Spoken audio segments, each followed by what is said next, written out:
খাবার খাচ্ছি, সেখান থেকে আপনার ফুড পয়জনিং যদি হয়, সেখানে আপনার অন্য সমস্যা, তার ট্রিটমেন্ট আলাদা। তো প্রত্যেকটা ট্রিটমেন্ট আলাদা, কারণ প্রত্যেকটার কজ আলাদা। আমরা যেটা বেসিক্যালি ভাবি যে পেটের ব্যথা হচ্ছে, কারণ একটাই, গ্যাসের সমস্যা, গ্যাসের ওষুধ খাবো সব ঠিক হয়ে যাবে। নো, হবে না। সেটা আরও ক্ষতি করতে পারে, আরও খারাপ করতে পারে, যেটা প্রয়োজন নেই। এক্সট্রা এক্সেসিভ কোনো জিনিসই দরকার নেই।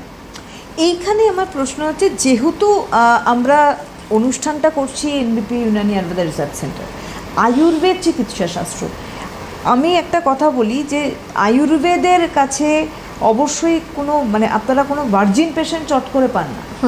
এখন অনেকটা থিঙ্কিং চেঞ্জ হয়েছে। আমি এর অন্তত 4 বছর আগের কথাও বলি, মানুষ কিন্তু বিভিন্ন প্যাথি ঘুরে যখন আর কোনো অপশন নেই তখন বলে চলো ভাই আয়ুর্বেদে যাই। এখন কনসেপ্ট পাল্টে যে 2025-এর এন্ডে এসে যে না ভাই আয়ুর্বেদ হচ্ছে সমূলে বিনাশ করছে যে কোনো রোগকে। এই রোগটার ক্ষেত্রে এটা একটা অদ্ভুত মানে কি বলবো, ক্যারি ফরওয়ার্ড হওয়া রোগ। কারণ আমার হয়েছে, আস্তে আস্তে দেখছি যে এটা আমরা কন্টিনিউ করছে অনেকের ক্ষেত্রে আমার পরিবারে। তো সেইখান থেকে আয়ুর্বেদ কীভাবে এটাকে নির্মূল করতে পারছে? পার্টিকুলারলি এই রোগটির জন্য আমি বলবো, যেহেতু এর প্রথম কারণ হচ্ছে আপনার ভেগাস নার্ভ আপনার ড্যামেজ হচ্ছে, তার থেকে মাসেলের উপর ইম্প্যাক্ট পড়ছে, সেখান থেকে আপনার পেটের সমস্যাটা শুরু।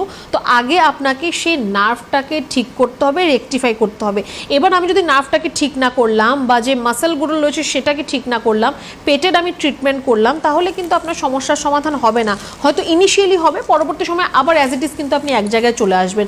তো সেই নার্ভটাকে আগে আপনাকে ঠিক করতে হবে, মাসেল রিকারেকশন করতে হবে, তারপর আপনার পেটের ট্রিটমেন্ট হবে, তাহলে আপনার এই সমস্যার সমাধান হবে।